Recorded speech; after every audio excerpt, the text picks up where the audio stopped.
各位同学，大家好，我是西南石油大学周小军。自然界中的褶皱形态有多种多样，如何正确地描述褶皱的形态是研究褶皱构造的基础。今天我们就来学习褶皱的形态描述。描述一个褶皱的形态，我们需要对不同剖面上褶皱要素的特征进行分析和描述。常用的褶皱形态描述剖面为正交剖面，即垂直褶皱枢纽方向的剖面。第一种方法，根据正交剖面上褶皱的轴面和两翼的铲状进行描述褶皱。褶皱的两翼的铲状比较容易判断，但是褶皱的轴面是一个虚假的面，我们又该如何判断它的铲状呢？褶皱的轴面的确定通常取决于褶皱的枢纽和两翼的铲状。一般情况下，我们可以近似的看成是褶皱两翼岩层的角平分面。根据褶皱的轴面和两翼岩层的铲状，褶皱可以分为下面几种形态。第一种类型是直立褶皱，即褶皱的轴面近于直立，两翼的岩层倾向相反，倾角近于相等，这样的褶皱称之为直立褶皱。第二种类型是斜歪褶皱，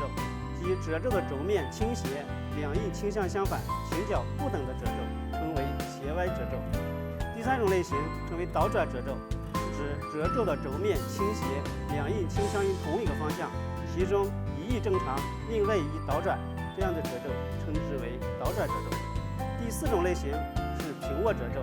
即轴面近于水平，其中一翼正常，另外一翼发生倒转，这样的褶皱称为平卧褶皱。第五种类型称为翻卷褶皱，是指褶皱的轴面发生弯曲的这样的平卧褶皱。这种褶皱通常是多次构造运动所形成的叠加褶皱。从下图中可以看出，第一张图中褶皱的两翼倾向相反，倾角近于相等，轴面近于直立，为直立褶皱。第二张图，褶皱的两翼倾向相反，倾角不等，其中一翼陡，一翼缓，轴面倾斜，为斜歪褶皱。第三张图，褶皱两翼倾向相同，其中一翼正常，另外一翼倒转，为倒转褶皱。第四张图，褶皱的轴面近于水平，一翼正常，一翼倒转，为平卧褶皱。第五张图，图中为褶皱弯曲的平卧褶皱，因此为翻卷褶皱。第二种类型，根据褶皱的翼尖角大小，可以分为这么几种类型。第一种类型为平缓褶皱，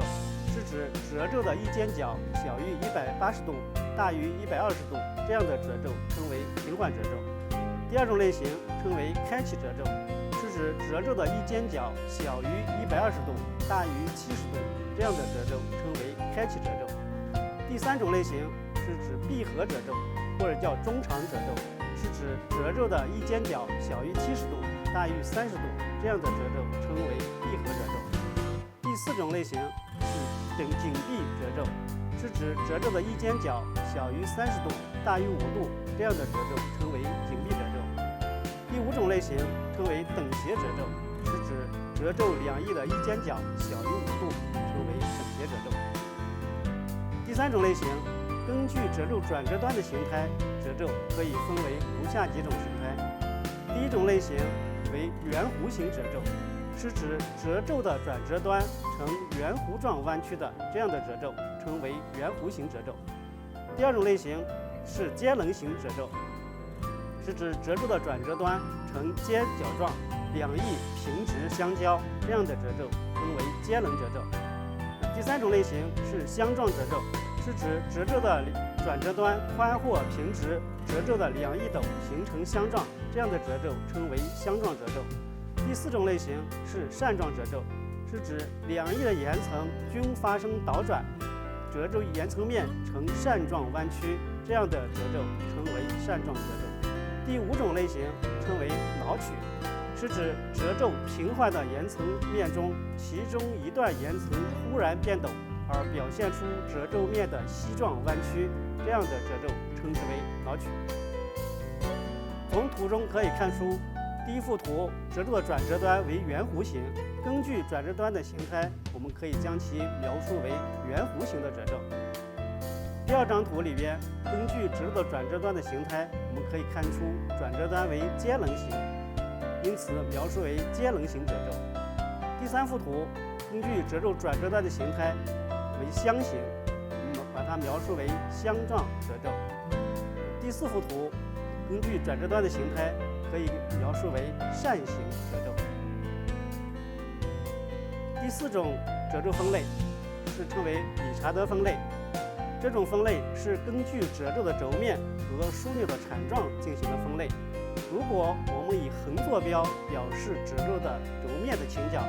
以纵坐标表示褶皱枢纽的倾浮角，这样我们可以将褶皱分为如下7种类型。第1种类型是指褶皱的轴面倾角在80度到90度近于直立，而枢纽的倾浮角在0度到10度范围，枢纽近于水平，因此称为直立水平褶皱。第2种类型是指褶皱的轴面位于80度到90度范围，近于直立，而褶皱的枢纽的倾浮角在10度到70度范围，枢纽倾斜，这样的褶皱称为直立倾浮褶皱。第3种类型，褶皱的轴面倾角在80度到90度近于直立，褶皱枢纽的倾浮角在70度到90度也近于直立，因此这样的褶皱称为倾竖褶皱。第4种类型是褶皱的轴面在20度到80度范围，轴面倾斜，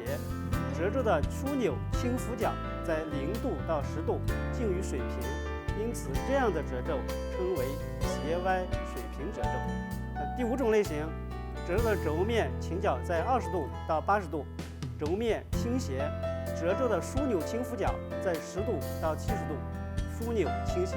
因此这样的褶皱称为斜歪倾浮褶皱。第6种类型，褶皱的轴面倾角在0度到20度近于水平，褶皱枢纽的倾浮角在0度到10度也近于水平，这样的褶皱称为平卧褶皱。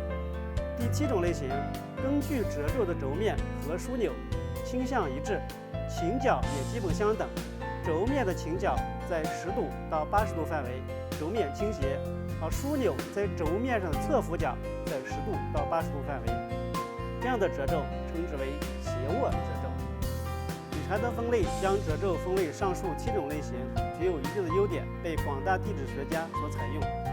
它的优点在于，第一，这种分类能够正确地反映褶皱在3维空间的形态和缠状特征，避免了前面我们对2维空间下对褶皱的观察和描述的片面性。第2个优点是7个分区代表了褶皱的7种类型的变化范围，各区的面积大小分别代表着自然界中这种褶皱类型出现的几率。第3个优点在于它能够定量化的描述，便于我们统计分析。第4个优点，方便观察母地区褶皱缠状的变化规律。今天这节课，我们根据褶皱的轴面、两翼缠状、褶皱的转折端、翼尖角以及褶皱枢纽的缠状等等要素，对褶皱的形态从不同角度进行了描述。谢谢大家。